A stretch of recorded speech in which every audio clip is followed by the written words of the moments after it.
There's been a lot of noise about BMW lately. Negativity, backlash against their new high-profile cars, social media faux pas, widespread disapproval of the design of their new M3. Listen to the internet and you'd think they've lost the plot. But what if you switch off that noise and listen objectively for yourself?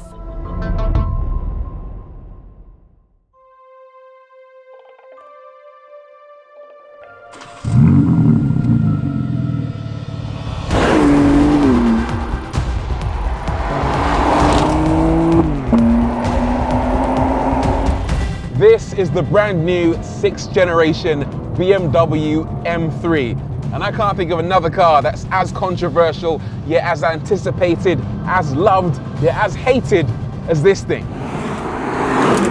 And whatever you think of this car, I don't think there can be any disagreement that BMW have not played it safe, not in the slightest. Their design philosophy when building the new M3 was go big or go home. And they definitely didn't go home. Especially with the power. In the UK, BMW will only sell the M3 competition, which uses an updated version of the S58 engine, making 510 horsepower and 650 newton meters of torque, allowing for 0 to 62 in 3.9 seconds, and with the M Drivers Pack, 189 miles an hour flat out. It's the fastest, most powerful BMW M3 in history. We live in a world now where performance cars are almost unrecognizable. So many manufacturers are downsizing, turbocharging, hybridizing, electrifying. But with this, it feels like BMW are sticking to their guns. 3 liters, 6 cylinders, big power, and a noise that reminds you this is a proper M3. Although there is an elephant in the room though, isn't there? I mean, elephant's probably the wrong word. I should have chosen a different animal, maybe rabbit, because that grille looks like a giant set of rabbit's teeth, like Bugs Bunny, gone horribly wrong. But I will be the one dissenting voice on the internet because I happen to think, in the flesh, it's not so bad. And actually, there's a method behind the design madness. BMW say an engine like the S58 requires extra cooling. Although for it to need this much cooling probably means it runs at over 40 million degrees. But who wants their car bursting into flames? This is form and function. Maybe we should be grateful.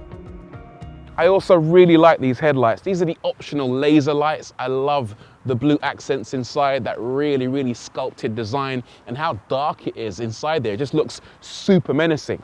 Whoever designed the M3 clearly loved vents. If you look at the bonnet, it looks as if there's a set of vents up here. Look a bit like extra nostrils. They're not real vents, but they look like vents. There are also vents down here on the lower section which feed cold air into the brakes, and also on the sides, extra vents that funnel air around the wheels to make the car more aerodynamically efficient.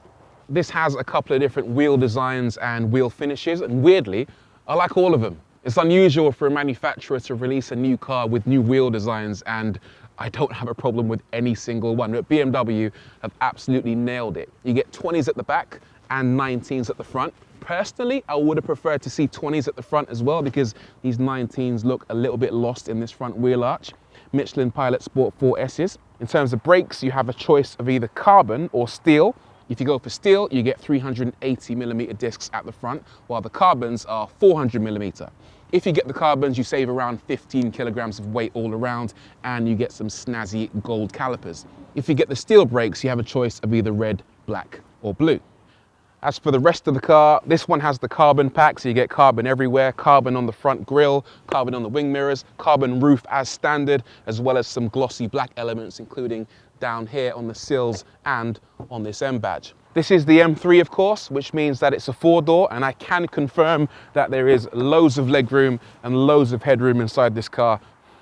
Round the back, meanwhile, probably this car's best angle, actually. If you look at it from the rear 3/4, it looks sensational. Highlights for me include this carbon spoiler around the back, and if you notice, it's got this little cutout section where the edges line up perfectly with a couple of bulges in the carbon roof. These lights look really good as well. They pop out, they have a slightly 3D effect, shaped almost like hockey pucks. And then down here, really aggressive lower diffuser. And look at this, Mercedes, pay attention, real exhausts. None of this fakery. So that's the outside. Slightly controversial in places, definitely not as bad as the internet makes out, but if you were thinking they'd played it safe with the inside, well then you'd be very wrong. I think the design direction with the new M3 was basically make it look like an M5 or an M8, but with more carbon. So you get carbon on the dashboard, carbon on the center console, carbon on the steering wheel, and carbon on the shifter paddles. I honestly think they've nailed it. BMW and Mercedes are at the top of the luxury class right now when it comes to interiors, and this thing just feels really special. Maybe the coolest thing about the interior is the leather and the seats. It just looks absolutely sensational. There's so much variety in the available colors, and you can customize it and personalize it to make it your own. These are the optional M carbon buckets.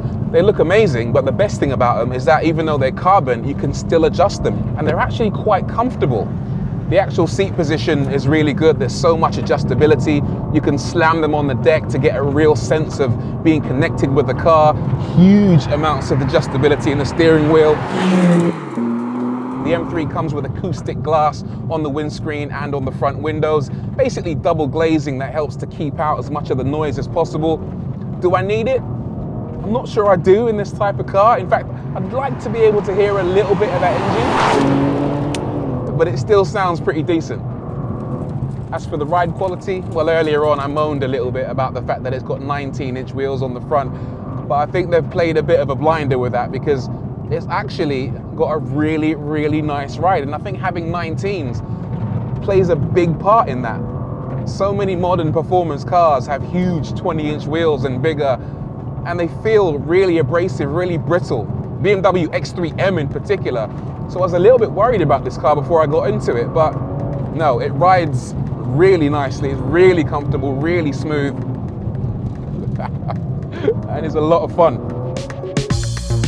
Another huge change for this year's M3 is the transmission. The competition cars in the UK won't come with a manual option, and BMW have dumped the dual clutch gearbox found in the previous generation and replaced it with an 8-speed ZF automatic box. They say it's been calibrated specifically for this engine and can change gear in less than 150 milliseconds, but is it as good as the DCT? The short answer is no.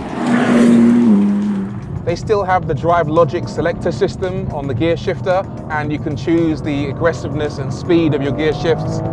But honestly, even in the most aggressive mode, it's nothing compared to the old DCT. That thing would feel like you were being kicked by a horse every time you changed gear. But in this, even though the shifts are quick and the gearbox does give you the gear you want, they've calibrated it really, really nicely.